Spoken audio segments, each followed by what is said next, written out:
दोनों हाथ प्रणाम की स्थिति में 3 बार उद्गीत प्राणायाम ओम का उच्चारण एक साथ करेंगे, गहरे लंबी स्वर के साथ।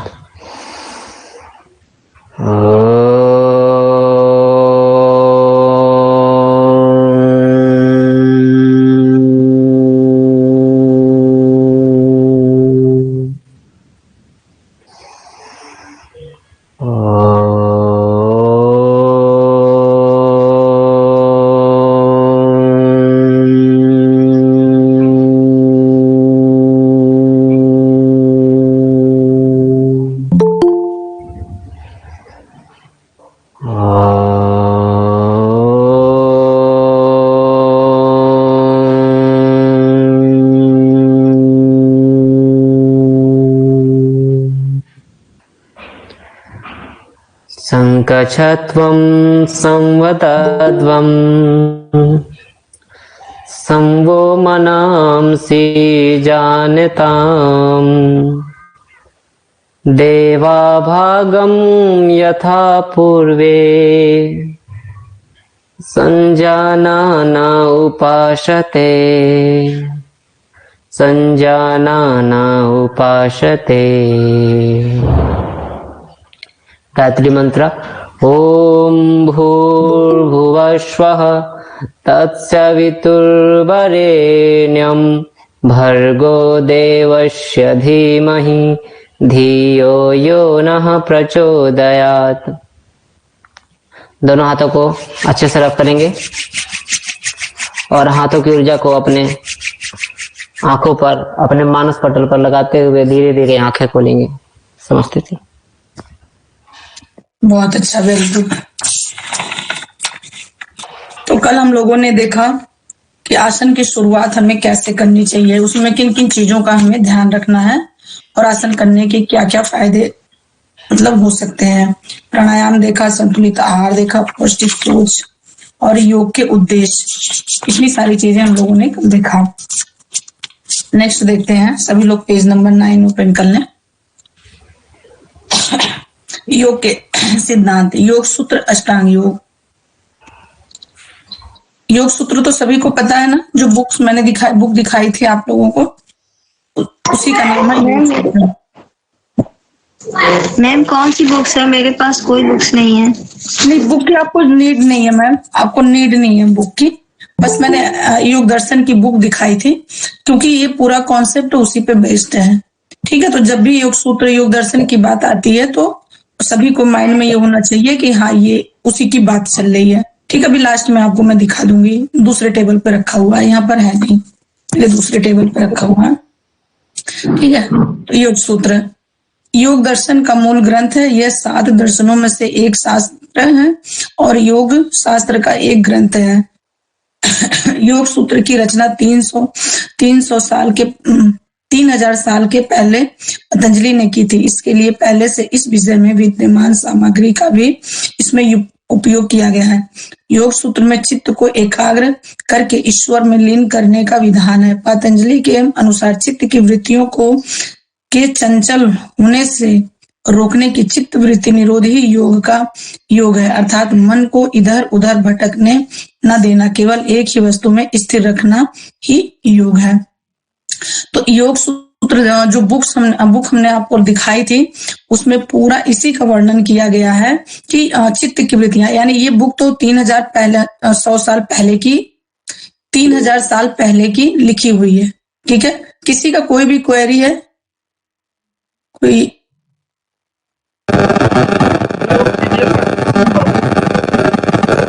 आपका वॉइस क्लियर नहीं आ रहा है।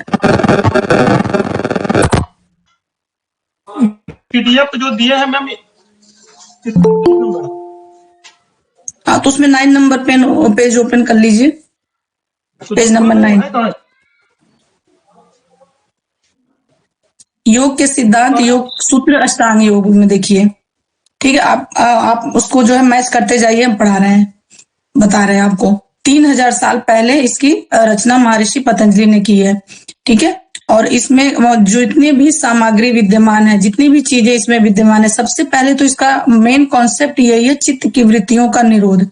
क्योंकि जब वही जो स्टार्टिंग से हम आपको पढ़ा रहे हैं कि जब तक हमारी चित्त की वृत्तियों का निरोध हम नहीं कर सकते, तब तक हम किसी भी योग में मतलब अपनी साधना को कंप्लीट नहीं कर सकते। यानी हमारा आत्मा जो है परमात्मा से नहीं मिल सकता, यानी योग की सिद्धि हमें नहीं हो सकती। तो इसमें हमारी जो चंचलता है, वृत्तियां हमारी वही है चंचलता, ठीक है। हर टाइम एवरी टाइम वो जो है चलती रहती, कुछ ना कुछ सोचती रहती हैं। उसी को शांत करने का वर्णन इसमें किया गया है। भटकने ना देना, केवल एक ही वस्तु में स्थिर रखना ही योग है। यानी इसका मतलब कि जैसा कि हमने पहले भी बताया था ना, कि किसी एक चित्त में ध्यान को अपने केंद्रित करना, किसी भी एक पर्टिकुलर। तो वो जब तक आप ध्यान की अवस्था में नहीं बैठेंगे, तब तक आप उससे उस चीज को नहीं प्राप्त कर सकते हैं। केवल योग का आसन भी कर लेते हैं, आपकी मतलब शरीर की लघुता तो आ जाएगी, दृढ़ता भी आ जाएगी, सारी चीजें, लेकिन एकाग्रता तभी आएगी जब तीन चीजें हमारी कनेक्ट होंगी, ठीक है। हमारी बॉडी, माइंड और सोल, जब तक इन तीन चीजें कनेक्ट नहीं होती हैं, तब तक योग की सिद्धि हम नहीं कर सकते हैं। तो जब तक अचित्त की वृत्तियां हमारी हम निरोध नहीं करते, उनको खत्म नहीं करते हैं, तब तक भी हमें योग की प्राप्ति नहीं हो सकती है।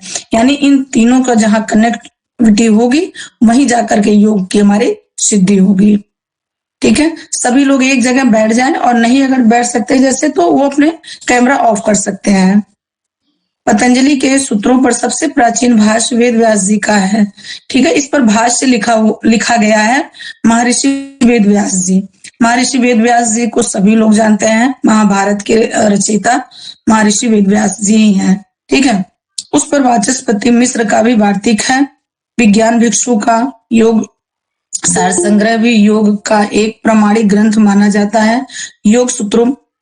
योग सूत्रों पर भोजराज की भी एक वृत्ति है, भोज वृत्ति, ठीक है। यानी जो पुस्तक मैंने आपको दिखाई थी ना, जो ग्रंथ मैंने आपको दिखाई थी ना, ठीक है, तो उस पर बहुत सारे लोगों ने, यानी जिनका नाम अभी हमने लिया है, वो अपने अपने भाष्य लिखे। वो एक साधारण बुक नहीं है, ठीक है, कि मतलब हमने आपको दिखाया तो आप ये समझ लीजिए कि भाई हम पढ़ तो हम वही रहे, उसी का कॉन्सेप्ट हमारे लाइफ टाइम चलेगा, ठीक है। यानी जितना भी मनुष्य का जीवन जो है, ठीक है, जितनी उसमें 195 सूत्र है सॉरी इसी 95 सूत्र पर भी हमारा पूरा जीवन बेस्ड है, आप समझ जाइए,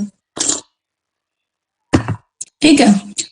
जितनी भी चीजें उसमें मेंशन है उस ग्रंथ में, उस ग्रंथ पे इतने लोगों ने अपने अपने भाष्य लिखे हैं। यानी उसकी एक ग्रंथ और बन गई, फिर एक ग्रंथ और बन गई, फिर एक ग्रंथ और बन गई। यानी जितने लोगों का नाम मैंने यहाँ पर लिया, तो अपने अपने थॉट के अकॉर्डिंग अपने अपने उसका निचोड़, जैसे वेदों का सार क्या है, उपनिषद है ना, बस समझाया था कि वेदों का सार क्या है, उपनिषद। यानी हम डायरेक्ट वेद नहीं पढ़ सकते हैं, कुछ लोग नहीं पढ़ सकते, तो हम उपनिषद सब लोग पढ़ सकते हैं। उपनिषद की मेरे पास भी बहुत सारी बुक 2-3 रखी हुई हैं, तो उसको हम पढ़ते हैं, तो उससे पढ़ करके हम ये समझ लेते हैं कि वेदों में क्या चीजें थी। तो इसी तरीके से ये भाष्य लिखा गया है, ठीक है, कि अलग अलग लोगों ने उस पर अपनी अपनी टिप्पणियां दी हैं। पीछे से योग शास्त्र में तंत्र का बहुत सा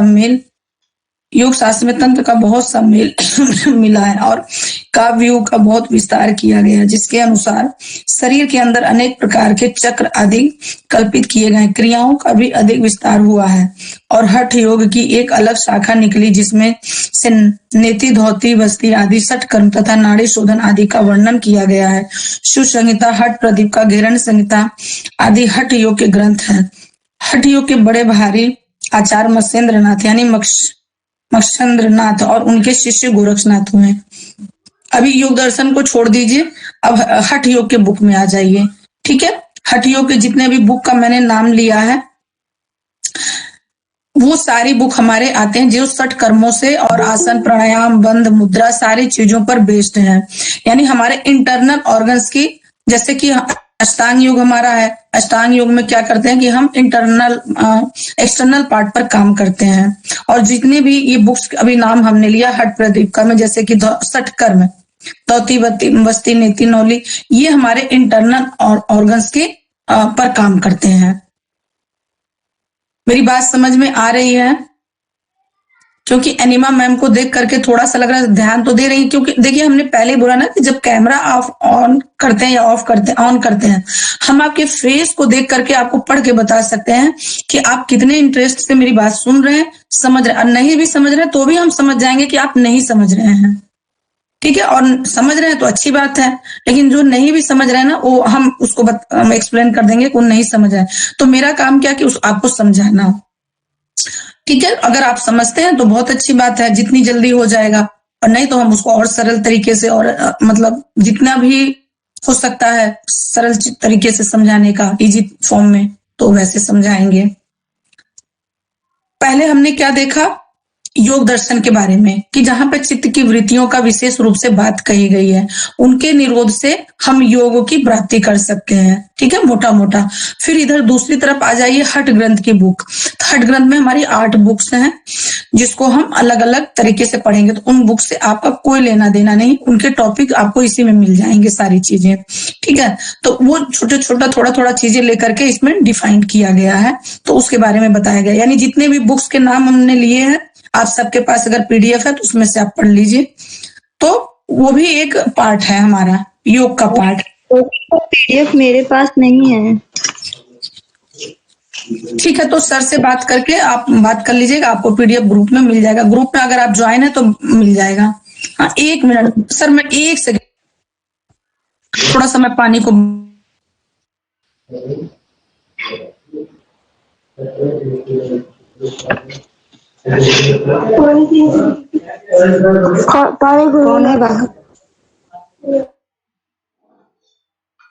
बस मैं आ गई। एक्चुअली थोड़ा गलती से नल खुल गया था, वो भी पानी आया है इसलिए। ठीक है, तो इतनी बुक्स को आप लोग मतलब इन बुकों का भी वर्णन किया गया है, जिसका नाम है हठ योग की बुक्स, ठीक है। और उसमें भी अब आगे चलेंगे तो आप देखें ऐसे ही पढ़ेंगे, उसमें अलग अलग चीजें डिफाइन की गई हैं। अब फिर नेक्स्ट आ जाते हैं किसमें, योग दर्शन में। योग दर्शन यानी जिसका बुक हमने आपको दिखाया था, ये 4 भागों में विभक्त है। समाधिपाद 51 सूत्र, साधनपाद 55 सूत्र, विभूतिपाद 55 सूत्र और कैवल्यपाद ये 34 सूत्र, टोटल 195 सूत्र हैं। यानी जितने भी ये टोटल 195 सूत्र हैं, इसी 195 सूत्र पर पूरे इंसान का, ठीक है, पूरी लाइफ उस पर बेस्ड है। अगर आप एक एक सूत्र को उठा करके देखते हैं, एक एक चीजों को पढ़ते हैं, तो हमारे जीवन से वो कहीं ना कहीं कनेक्ट जरूर होती हैं। और उसके अलावा कहीं दूसरा कुछ भी आपको 196 सूत्र आपको नहीं मिल सकता है कि जो अलग से कनेक्ट हो। तो यानी जो हमारे पूरा पार्ट्स लाइफ का है ना, ये उसी पर बेस्ड है कि 195 सूत्र में सारी चीजें, जब कभी भी अगर समय मिलता है आप लोगों को या आगे पढ़ने के लिए इंटरेस्टेड हैं, तो जरूर उस बुक को आप परचेज करेंगे, अमेजोन पर आराम से मिल जाएगा, और एक एक चीज उसको पढ़ेंगे। लेकिन एक बात ये भी है, खुद से पढ़ने से वो कभी भी नहीं आएगा। जब तक आप एक्सपर्ट से नहीं पढ़ेंगे ना, तो उसकी चीजें आपको समझ में नहीं आएंगी। उसके लिए आपको टीचर से पढ़ना ही पड़ेगा अलग से। यहां तक समझ में आ गया। उसमें कुल 195 सूत्र हैं। इन पादों में योग अर्थात ईश्वर प्राप्ति के उद्देश्य, लक्षण तथा साधन के उपाय या प्रकार बताए गए हैं। जो ये हमारे चारों पाद है ना, और चारों पादों में जो सूत्र हैं, उसमें कैसे हम ईश्वर को पा सकते हैं, पूरे बिल्कुल साइंटिफिक है। उसको पूरी मतलब कहते हैं कि व्यवहारिक है, वैज्ञानिक है। यानी वैज्ञानिकों ने उन पे प्रूफ किया है कि ये सारी चीजें सत्य हैं। और कैसे प्रूफ हुआ है, जो ऊपर अभी आपने जितने लोगों ने भाष्य से लिखा हुआ है ना, जैसे कि हमने बताया अभी वाचस्पति मिश्र और विज्ञान भिक्षु और महाभारत के लेखक जो हैं राइटर, इन लोगों ने उस पर अपने भाष्य लिखे। उन लोगों ने भी प्रमाणित किया है कि पूर्ण रूप से साइंटिफिक है और वैज्ञानिक है। यानी हम इसको अपने जीवन में। बुक्स का क्या नाम है मैम? सॉरी 1 मिनट आप रुके।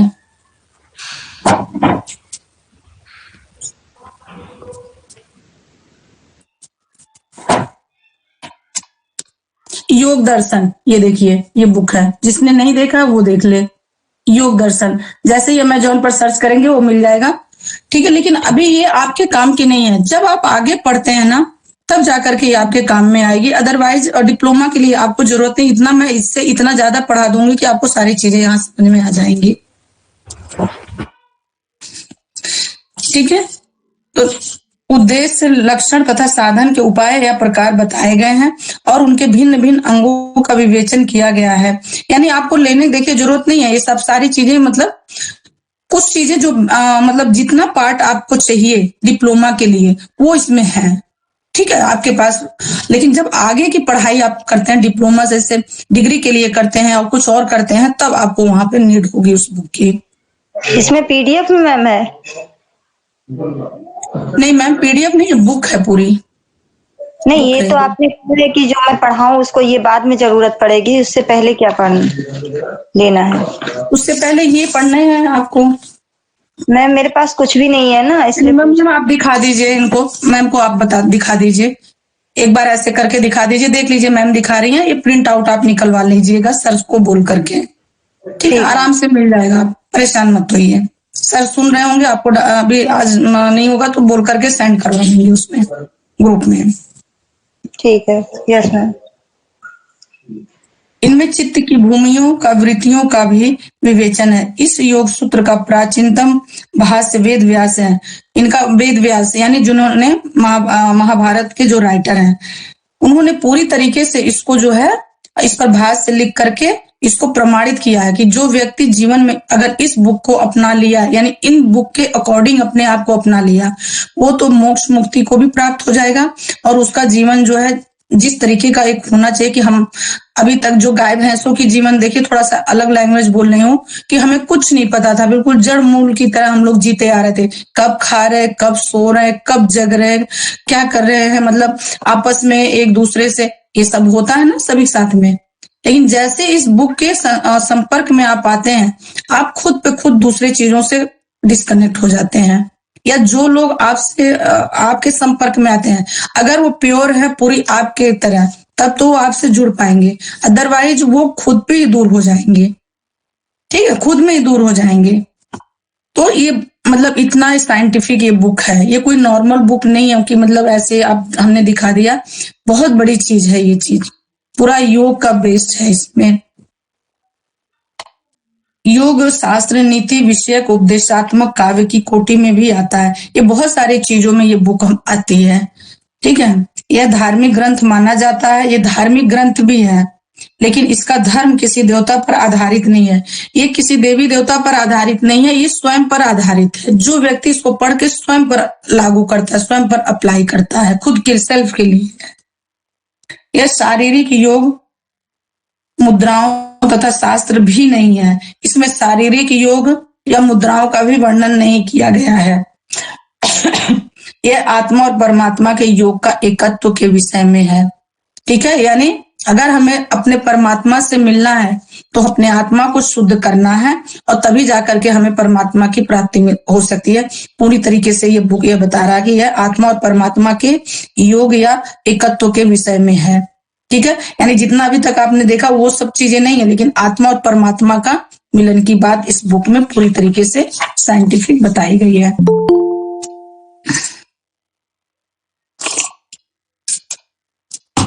अगर मैं ये दवा ना पीऊं तो आपको पढ़ा नहीं पाऊंगी, मतलब ये कंडीशन हो गई है गले की।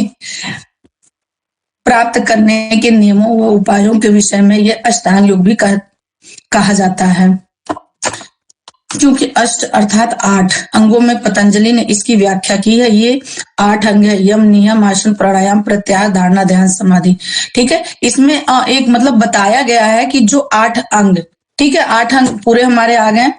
इसमें से 19 जो है, क्योंकि 19 को मैंने थोड़ा योग अभी बहुत अच्छे से देखिए प्रेयर वगैरह की है, तो जो व्यक्ति योग से जुड़ा है ना वही ये सारी चीजें कर सकता है, तो इसके बारे में अच्छे से जानते होंगे। यम, नियम, आसन, प्राणायाम, प्रत्याहार, धारणा, ध्यान, समाधि। जो नहीं जानता है वो भी जान जाएगा, उसके लिए कोई टेंशन नहीं है, और जो जानता है तो वो बहुत अच्छी बात है, ठीक है। इसमें 8 अंगों का वर्णन किया गया है, अब आगे उसको देखेंगे। अनेक प्रवर्ती धार्मिक व्यक्तियों ने इन पर टीका की और इस शास्त्र के विषय में योगदान किया। विशेष रूप से जैन धर्म के हेमचंद्राचार्य ने, अब्रह्म्स ने निकलती हुई हिंदी में इसको वर्णित करते हुए बड़े संप्रदाय की स्थापना की। उनके संप्रदाय के अनेक मूल तत्व पतंजलि योग सूत्र के लिए है। स्वामी रामदेव, महेश योगी आदि अनेक धार्मिक गुरुओं ने योग सूत्र के एक या अनेक अंगों को अपनी शिक्षा का प्रमुख अंग बनाया। यानी जो इसमें अष्टांग योग लिखा गया है ना, अभी और आगे पढ़ेंगे, जो यम नियम आसन प्राणायाम प्रत्याहार धारणा ध्यान समाधि बताए हैं, उसमें से जो ये हमारे जितने धार्मिक गुरु के नाम अभी हमने लिए हैं, इन लोगों ने एक एक पॉइंट उठा करके, जैसे कि किसी ने अहिंसा को उठा लिया, किसी ने सत्य को उठा लिया, किसी ने ब्रह्मचर्य को ले लिया। तो ऐसे ऐसे इसमें जो एक एक पॉइंट है उसको लेकर के अपने जीवन में कितनी उन्नति किए हैं, जब इन लोगों का नाम अगर आप पढ़ेंगे तब पता चलेगा। यानी इनकी जीवन परिचय, जैसे कि स्वामी रामदेव, महेश योगी आदि अनेक ऐसे धार्मिक गुरुओं ने, ठीक है। तो इन लोगों ने इस बुक को पढ़ करके अपने जीवन में कैसे उन्नति की है, क्योंकि इसमें वही सारी चीजें, हमें सिर्फ उन्नति की बारे में बताया गया है, या परमात्मा से कैसे हम मिल सकते हैं उसी के वर्णन किया गया है। तो जो ये हमारे 8 अंग है ना, यम नियम आसन प्राणायाम प्रत्याहार धारणा ध्यान समाधि, ये तो सभी के लिए है कि सबको याद होने चाहिए, पहली बात आप सबको। और दूसरी बात कि जो यम है ये 5 और हैं इसमें, और नियम जो है वो भी 5 और हैं, बाकी के सारे सिंगल हैं। यानी आसन से लेकर के आपको सिंगल मिलेंगे, लेकिन यम और नियम जो है 5-5 इसके और भी कॉन्सेप्ट हैं। अभी आगे आप उसको पढ़ेंगे। अष्टांग योग के 8 अंग महर्षि पतंजलि ने योग की चित्त की वृत्तियों के निरोध के रूप में परिभाषित किया है। योग सूत्र में उन्होंने पूर्ण कल्याण तथा शारीरिक, अच्छे ध्यान से सभी लोग सुनेंगे, कल्याण तथा शारीरिक मानसिक और आत्मिक शुद्धि के लिए 8 अंगों वाले योग का एक मार्ग विस्तार से बताया है। ठीक है, आत्म शुद्धि के लिए महर्षि पतंजलि ने अष्टांगिक मार्ग बताया है। उसी 8 अंगों को हम अष्टांगिक मार्ग भी बोलते हैं, मार्ग बताया है। अष्टांग 8 अंगों वाले योग को 8 अलग अलग चरणों वाला मार्ग नहीं समझना चाहिए। इसको 8 अलग अलग चरणों वाला मार्ग नहीं समझना चाहिए। अभी धीरे धीरे आगे आप लोगों को समझ में आएगा, परेशान कोई नहीं होगा, समझना चाहिए। 8 आयामों वाला मार्ग है जिसमें 8 आयामों का अभ्यास एक साथ किया जाता है। योग के 8 अंग योगा अनुष्ठान नाम शुद्ध धीयते ज्ञान दीप्ति रवि विख्याते, अर्थात योगा अनुष्ठान यम नियम इत्यादि अष्ट विधि योग के अंगों का अनुष्ठान या आचरण करने से अशुद्ध धीयते यानी चित्तगत सभी दोषों का, पचवित कलेशों का अभाव होने से अविवेक ख्याति प्रकृति पुरुष भेद ज्ञान के उदय पर्यंत ज्ञान दीप्ति ज्ञान का प्रकाश प्राप्त होता है। ठीक है, देखिए जब हम इन 8 अंगों का अनुष्ठान करते हैं ना, अनुष्ठान से मतलब ये नहीं है कि हम पूजा पाठ या गहमन, उससे मतलब नहीं है। 8 अनुष्ठान का ये मतलब कि जब इन 8 अंगों का हम एक एक पर अगर पालन करते हैं, ठीक है, किसी को ले लेते हैं यम में 5 हमारे अंग और आते हैं, अहिंसा, सत्य, अस्तेय, ब्रह्मचर्य, अपरिग्रह, ठीक है, ये 5 आते हैं यम के अंदर। और फिर नियम के अंदर भी यही चीज आते हैं, शौच, संतोष, तप, स्वाध्याय, ईश्वर प्राणिधान। ठीक है, जो यम और नियम है इनके 5-5 अंग और भी हैं। तो जब इनका अनुष्ठान हम करते हैं, अनुष्ठान मीन्स इनके आचरण, यानी जैसा ये बताया गया ये आचरण अगर हम अपने जीवन में अपनाते हैं तो निश्चित ही हम उन्नति भी करते हैं। और फिर हमारा जो प्राकृतिक पुरुष का भेद है, ठीक है, अवनीश ने एक दिन मुझसे क्वेश्चन किया था, शायद डे 1 या डे 2 में क्वेश्चन किया था कि जो मैम प्राकृतिक पुरुष क्या है। ठीक है, प्राकृतिक देखो हमारी बॉडी है पूरी, और पुरुष जो है हमारा आत्मा है। आज सभी लोग इसको समझ लें, प्राकृतिक पुरुष, इनको जो लोग एक समझते हैं, ठीक है, कि ये एक है, वो मतलब समझो वो दुख का भोगी है। जो व्यक्ति इसको अलग समझता है, कहते ना कि संयोग मतलब मिलना मतलब दुख, यानी अटैचमेंट जहां हमारा है, इस शरीर से हमें अगर लगाव है, आप लगाव समझ रहे हो कि बहुत प्रेम की, हमारा पूरा जीवन साथ देगा, ऐसे हम सुंदर, स्मार्ट, हैंडसम हम बने रहेंगे, हमें कोई रोग दुख नहीं आएगा, तो ये हमारी सबसे बड़ी मूर्खता है। क्योंकि ये बॉडी है और ये जन्म लिया है, इसको मरना है, खत्म होना ही है, उसको मिट्टी में फिर से मिलना ही है। ये मोह अगर जिसने त्याग दिया कि बस भगवान ने हमें जन्म दिया है अपने कर्म करने के लिए, और हम अपने कर्म, अपने मन वचन कर्म से निभाते हैं, तो ये शरीर रहे ना रहे हमें कोई फर्क नहीं पड़ता। हमारे कर्म अच्छे हैं तो हमारा नाम होना है, नहीं अच्छे हैं तो भी नाम होना है। बट यही है कि कोई अच्छे के रूप में याद किया जाता है, कोई कहता बहुत अच्छा हो गया चला गया, दो चीजों में याद किया जाता है। ठीक है, तो क्योंकि जाने के बाद, शरीर छोड़ने के बाद कोई किसी को नहीं देखता है कि क्या हुआ क्या नहीं हुआ, लेकिन हाँ कहीं ना कहीं इसका हिसाब किताब होता भी है, ऐसा नहीं है। और हिसाब किताब रहते रहते यहीं पर होता है। तो ये जो विद्या प्राकृतिक पुरुष का मेल जो इंसान समझता है, हम योगी लोग तो बिल्कुल नहीं समझते हैं। अब तो इतना स्ट्रांग हो गया ये सारी चीजें, गीता पढ़ करके, पतंजलि योग सूत्र पढ़ करके, कि अपनों का अगर कहीं कुछ ऐसा हो गया कि चलो अभी वो उस दिन इस दुनिया में नहीं रहे, जिससे बहुत लगाव था, जिससे बहुत प्रेम था, सगा जैसे सपोज मेरा ही भाई थे, मुझसे बड़े थे, ज्यादा नहीं 3 साल बस मुझसे बड़े थे। हाँ, और लास्ट अभी 10 अप्रैल को 1 साल हो जाएगा, उनकी डेथ हो गई। कोई बहुत ज्यादा एज नहीं थी, बस मुझसे 3 साल ही बड़े थे। अब समझिए वो मेरे लिए कितना मुश्किल था कि हम उस चीज को नहीं झेल सकते थे। और हमारे भाई बहन में बहुत ज्यादा अटैचमेंट था, बहुत ज्यादा था। सिर्फ इस योग ने हमें जिंदा रखा, अदरवाइज हम मतलब नहीं जीते। ऐसा था, इतना ज्यादा हम लोगों में भाई बहन में आपसी प्रेम था। ठीक है, लेकिन इस योग को पढ़ करके, समझ करके हम समझ चुके थे कि जो व्यक्ति आया है उसको जाना ही जाना है, और जिसने इस चीज को स्वीकार कर लिया उसके दुख कम हो जाते हैं। हमने कहा ना, जहां ओवर अटैचमेंट होगा वहां आपका पेन कम हो जाएगा, ज्यादा हो जाएगा, सॉरी। और जहां अटैचमेंट ज्यादा होगा वहां पर आपका पेन बहुत ज्यादा होगा। ओवर अटैचमेंट ही हमारा दुख का कारण है। जहां डिटैच आप हुए, आप अपने आप में देखेंगे दुख आपका कम हो जाएगा। और उसके बाद से आप धीरे धीरे धीरे ऐसे करते करते आपने मतलब अपनी वृत्तियों को शुद्ध करते करते करते आप मोक्ष मुक्ति कैवल्य को प्राप्त हो जाएंगे। यहां तक मेरी बात सभी को समझ में आ गई? या तो पूरा पैराग्राफ पढ़ा करके फिर, क्योंकि यही इतना जितना मतलब आपको मैंने बताया, इस पूरे पैराग्राफ का निचोड़ इतना ही है। पैराग्राफ तो बहुत लंबा है, बट एक ओवरऑल इसका निचोड़ यही है। ठीक है, अविवेक ख्याति जो लिखा है, अविवेक ख्याति मतलब हमारी जो हमने कहा ना ओवर अटैचमेंट, ये हमारा अविद्या है। अविवेक ख्याति विवेक है, यानी विवेक नहीं है हमारा, मतलब वहां विवेक काम नहीं कर रहा है। और जहां विवेक ख्याति यानी हमारी बुद्धि, जहां हम इस चीज को समझ लिए कि आत्मा निकल करके दूसरे में जाना है, दूसरा धारण करना है, और इस आत्मा को मतलब सॉरी इस बॉडी को खत्म होना है, यानी इस प्रकृति को खत्म होना है, इसको एक दिन मिट्टी में मिलना है। जिस दिन हर व्यक्ति सच्चाई को एक्सेप्ट कर लिया, उस दिन से उसका दुख अपने आप ही कम हो जाएगा। कभी देख लेंगे फैमिली में कि कोई इस दुनिया में नहीं रहता, किसी के पेरेंट्स और भी अदर लोग घर में हैं, ठीक है, तो आप देखेंगे कि अगर इसको समझ करके आप चलेंगे तो आपका दुख बिल्कुल कम हो जाएगा। मैम, सबका आत्मा एक ही है क्या?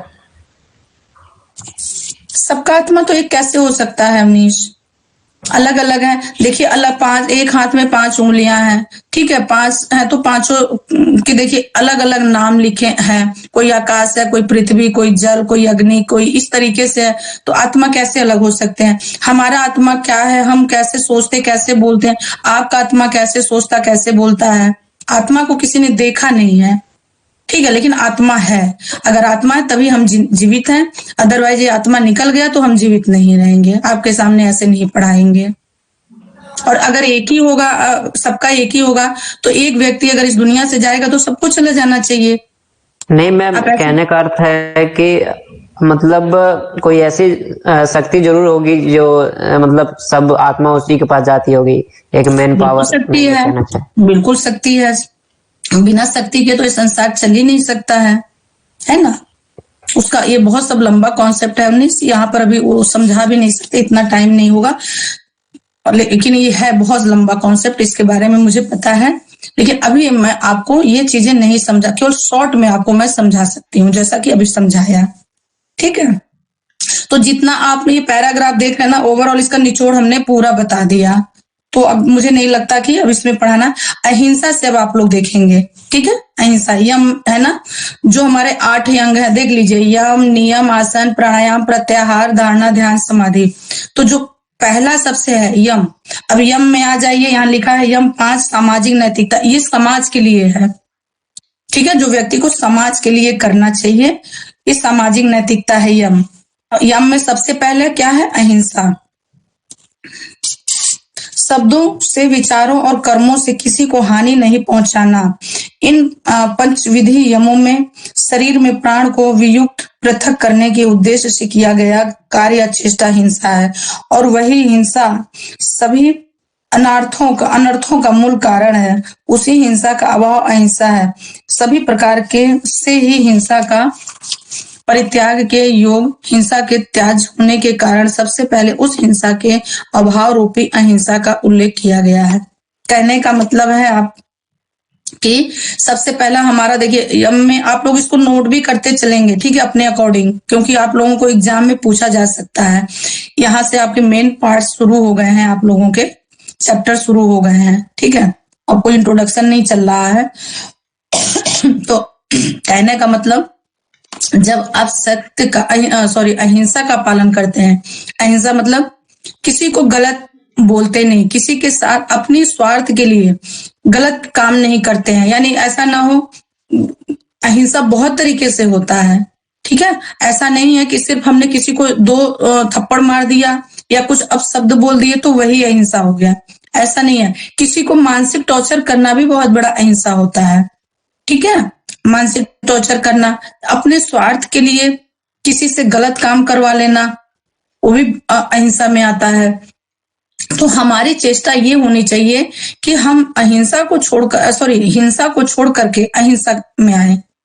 मैं कुछ गलत बोल गई, हिंसा में आता है। अगर हम किसी को मानसिक तौर से टॉर्चर करते हैं तो भी हिंसा में आता है, वो अहिंसा में नहीं आएगा, अहिंसा में आएगा, ठीक है। हाँ, वहां थोड़ा मैं गलत कुछ बोल गई थी।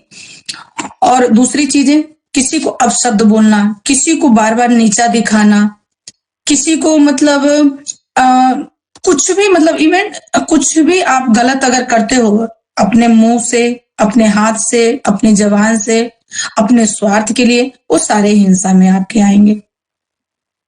अहिंसा का अगर हम पालन करते हैं तो पता है क्या होता है, पशु पक्षी जीव जंतु भी हमारे दोस्त बन जाते हैं अगर हम अहिंसा का पालन करते हैं। तो आप बिलीव नहीं करेंगे, बोलेंगे मैम ऐसे बोले, मैं दिखा तो नहीं सकती हूँ, मेरा किचन है, मैं खुद पर सारा एक्सपेरिमेंट करती हूँ, ठीक है, और तब जा करके मैं आप लोगों को कुछ बताती हूँ। आपसे पहले भी बहुत सारे स्टूडेंट मतलब क्लासे करके जा चुके हैं, उनको भी मैं एग्जाम्पल बताती थी, आज फिर आप लोगों को बता रहे। खैर ये एग्जाम्पल उनको नहीं बताया था।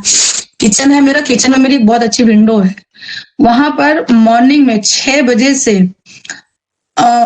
कबूतर, पैरेट, गिलहरी, चिड़िया सब आ जाएंगे, उनको खाना चाहिए। और मैं चाहे कुछ भी करती रहूं, कुछ भी यानी योग करती रहूं, गलती से अगर मैं भूल जाऊं कि वहां कुछ डालने के लिए, तो मुझे जैसे याद आएगा वो लोग मतलब उस पर विंडो पर मार मार के वो बुला लेंगे मुझे, वो मुझे कहीं रहने नहीं देंगे। अगर मैं बहाना भी कर लूं, कभी नहीं डालूंगी बाद में डालूंगी, तो अपनी चोंच से उस पर मारते हैं। ये होता है पता है अहिंसा, कि मतलब सभी से प्रेम हो जाता है, सभी से प्यार हो जाता है, और वो आएंगे और 1-2 घंटे बैठेंगे और मेरा किचन बिल्कुल ऐसे खुला रहेगा, और मैं देख करके उनको इतना खुश होती हूँ, और उनको डालती हूँ सुबह खाने के लिए, पानी रखती हूँ, सब कुछ। तो ये सब भावना, ऐसा नहीं कि मैं ये कह रही हूँ कि अपनी कोई बड़ी बात कर रही हूँ, सबके अंदर ऐसी होनी चाहिए भावना, ठीक है, मतलब उस सभी से प्यार होना चाहिए। जब हम प्योर रहेंगे तो हमारा कभी अहित नहीं हो सकता। यहाँ तक चीजें आ गई। हिंसा का प्रयोग बिल्कुल नहीं करेंगे आप लोग, अहिंसा कोशिश करेंगे। अच्छा, सबसे बड़ा एग्जाम्पल महात्मा गांधी, ठीक है, अहिंसा के पुजारी थे। तो आपने देखा कि हिंदुस्तान हमारा मतलब आजाद हो गया। ये शक्ति होती है अहिंसा की। यानी अंग्रेजों, कितने पढ़े लिखे थे महात्मा गांधी हमारे, ठीक है, अंग्रेजों ने उनको चाटा तक मारा, क्या क्या नहीं किया, लेकिन उन्होंने कभी उसका रिप्लाई नहीं किया। आज के टाइम पर ऐसा नहीं हो सकता है। तो वो थी अहिंसा, और उन्होंने पूरे देश को आजाद कर लिया। मेरी बात अहिंसा से समझ में आ गई। अब मुझे नहीं लगता कि इससे और भी ज्यादा एग्जाम्पल देने की जरूरत है। और भी एक और मैम फिर तो हाँ। गांधी जी जो दिया था करो या मरो, ये जो दिया था नारा थे, ये क्यों दिया था? अब ये वो पार्ट नहीं है, हम अहिंसा के पुजारी हैं, अहिंसा की बात हम बता रहे हैं क्योंकि हमारे अष्टांग योग में इसमें यम में 8 अंग बताए गए हैं, 5 अंग बताए गए हैं, अहिंसा, सत्य, अस्तेय, ब्रह्मचर्य, अपरिग्रह। तो ये बातें हम आपको समझाएंगे, वो आंदोलन का पार्ट है, तो जब कभी आंदोलन वाला ऐसा पार्ट आएगा तब हम आपको वहां समझाएंगे, ठीक है, क्योंकि ये हमारा दूसरा टॉपिक है, तो यहाँ पर हम दूसरी टॉपिक ही यही टॉपिक आपको बताएंगे। यही मैं आंदोलन होता है जो कि हर एक जगह जो है हर एक तरह का बात नहीं होता है, पर कुछ कुछ ऐसा होता है कि बिल्कुल सही बात है, वो अपने से देख करके करना चाहिए, लेकिन हम लोग योगी हैं, जोगी हैं, क्षमा प्रार्थी हैं, हमारे अंदर ये भावना होनी चाहिए। हम अपने लिए अपने लेवल पर अपने लोगों की बात कर सकते हैं, अदर थर्ड पर्सन की बात हम नहीं कर सकते हैं, क्योंकि हर कोई हमारे सोच के जैसा नहीं, हम किसी और के सोच के जैसे नहीं है ना। नेक्स्ट आ जाइए सत्य पर। विचारों में सत्यता, परम सत्य में स्थित रहना, वाणी तथा मन का अर्थ के अनुरूप रहना, अर्थात अर्थ का जैसा स्वरूप है उसी के अनुरूप वाणी से कहना तथा मन से वैसा मनन करना ही सत्य है। सत्य का मतलब से समझे, जो चीज जैसे सत्य है, सपोज दैट अगर ये पेंसिल है, ठीक है, तो वनिता जी या निम्या जी इसको पेंसिल ही बोलेंगे, ये नहीं बोलेंगे कि अगर इसमें पेन का कैप लगा है तो ये पेन है ना, कैप लगने से ये पेन नहीं हो गया, ये पेंसिल है तो ये पेंसिल ही है, ये हमारा सत्य होता है। हमने जैसा देखा कि हाँ कहीं कुछ लेक्चर चल रहे थे, ठीक है, सपोज दैट अभी जो लेक्चर चल रहे हैं, जैसा कि लेक्चर अभी अहिंसा का हमने दिया, तो आप जब कल को किसी को पढ़ाएंगे तो यही लेक्चर देंगे ना, वहां हम किसी आंदोलन का पार्ट या किसी ऐसे इवेंट का पार्ट हम नहीं ला करके, हाँ आपके पास एग्जाम्पल है जो सत्य से, जो अहिंसा से रिलेटेड हो, हम उसी की बात करेंगे। आई मेरी बात समझ में, है ना। उस अनर्गल बात को हम नहीं करेंगे, क्यों, जो हमारे पार्ट का टॉपिक ना हो या हमारे टॉपिक से जो रिलेटेड नहीं हो, हम उस बात को नहीं कहेंगे, हम उसी बात को कहेंगे जो हमारे टॉपिक से रिलेटेड हो, क्योंकि हमें ज्ञान यहाँ से लेना, ज्ञान तो वैसे तो दुनिया में बहुत सारे हैं, हम सारे ज्ञान भी नहीं ले सकते हैं, ठीक है। तो सत्य का मतलब यही, यानी जैसा जो चीजें हैं उसको वैसा ही व्यक्त करना, सत्यवाणी बोलना, हमेशा शुद्ध बोलना, मीठा बोलना, ये हमारी सत्यता में आती है। और इसका एक एग्जाम्पल और हम दे सकते हैं आपको, सत्यवादी राजा हरिश्चंद्र, ठीक है, अगर किसी ने सुना है, जाना है तो सर्च कर लेना गूगल पर कि सत्यवादी राजा हरिश्चंद्र ने अपने सत्य के लिए अपना सब कुछ दांव पे लगा दिया था, लेकिन उन्होंने सत्य का दामन कभी नहीं छोड़ा, सत्य ही उन्होंने बोला, इसलिए आज उनका नाम सत्यवादी राजा हरिश्चंद्र है, जिसको सब बच्चे बच्चे जानते हैं, और आने वाले हमारी कितनी पीढ़ियां मतलब उनके बारे में पढ़ेंगी, जानेंगे। और जो है फिर बाद में देखिए वो सत्यवादी थे तो उनका सब कुछ साम्राज्य भी वापस मिल गया। ये मतलब ताकत होती है, ऐसा नहीं कि अभी यहाँ सत्य बोला और पता चला कि चलिए ठीक है इस प्लेटफॉर्म पे तो हम सत्य बोल रहे हैं, बाद में जाकर के हम कहीं कुछ और बोले। और मेरे साथ बिल्कुल ऐसा ही है, हम जो जहां जैसा बोलेंगे हम फिर वही बातें बोलते हैं। इस बात से बहुत लोग मतलब जो है बहुत लोग मुझे ये बोलते हैं कि नहीं थोड़ा आप कम सत्य बोला करो जहां, तो हम कहते क्या करें, मतलब मैं हो ही नहीं सकती हूँ दूसरी चीज, मेरे से वो चीजें निकलती नहीं। अगर गलती से कहीं कुछ निकल भी गई ना तो मैं बहुत रियलाइज करती हूँ, और फिर जब तक मैं माफी नहीं मांग लूंगी तो नहीं चैन आता मुझे। ये चीजें सत्य की होती हैं।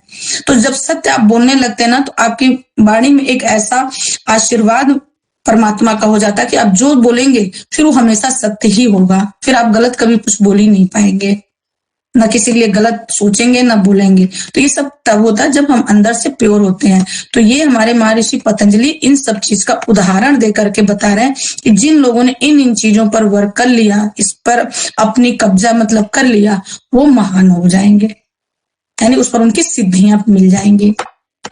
अब आज का टॉपिक यही खत्म करेंगे, सब लोग पूरा इसको कंप्लीट पढ़ेंगे, ठीक है। केवल मैं अपरिग्रह तक पढ़ाऊंगी, जितना पैराग्राफ है इसको मैं नहीं पढ़ाऊंगी, क्योंकि इसको आप लोग खुद पढ़ेंगे, समझेंगे, और नहीं समझ में आता है तो उसको नोट डाउन करेंगे। बताने के लिए मैं हूँ, एक एक चीजों को डिफाइन मैं करूंगी। केवल इसमें जो अपरिग्रह है यहाँ तक मैं समझाऊंगी, फिर इसके आगे का समझाऊंगी। जितने बड़े बड़े टॉपिक हैं, अब यहाँ तक आप लोगों को समझ में आ चुका है, तो उसको आप सब लोग अपना टॉपिक रीड करेंगे। जहां नहीं समझ में आएगा वो नोट डाउन करके रखेंगे, वो हमसे पूछेंगे, ठीक है? क्योंकि बहुत लंबा लंबा इसको रीड करने से कोई मतलब नहीं है, और फिर टाइम इतना आपको समझाने का मुझे नहीं मिल पाएगा जितना मैं समझाना चाहती हूँ। आई बात समझ में? अब यहाँ पर किसी का कोई क्वेश्चन हो तो आप पूछिए। मैम, अष्टांग योग को जो भी पूरा मतलब नियम पाल लेता है तो वो योगी सिद्धि पूरा हो जाता है, मतलब उसे पूरी शक्तियां प्रदान हो जाती है आज के युग में भी? आज के भी युग में प्रदान हो जाएंगी, लेकिन जब आप बिल्कुल मन कर्म वचन से उस चीज को पालन कर लेंगे तो। और अगर आपको बिलीव नहीं है तो मैं अभी एग्जांपल दे देती हूँ, ठीक है?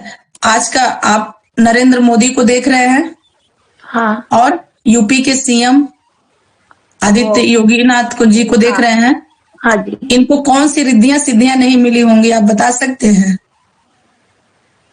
बिल्कुल सही है। ये होती हैं सिद्धियां, ठीक है? सिद्धियों का ये मतलब नहीं है कि हम कहीं उड़ने लगे, हमारे पास बहुत धन दौलत आ गया, या बहुत हम मतलब कि जादू मंत्र से जो कुछ कर लें। ये रिद्धियां सिद्धियां नहीं होती हैं।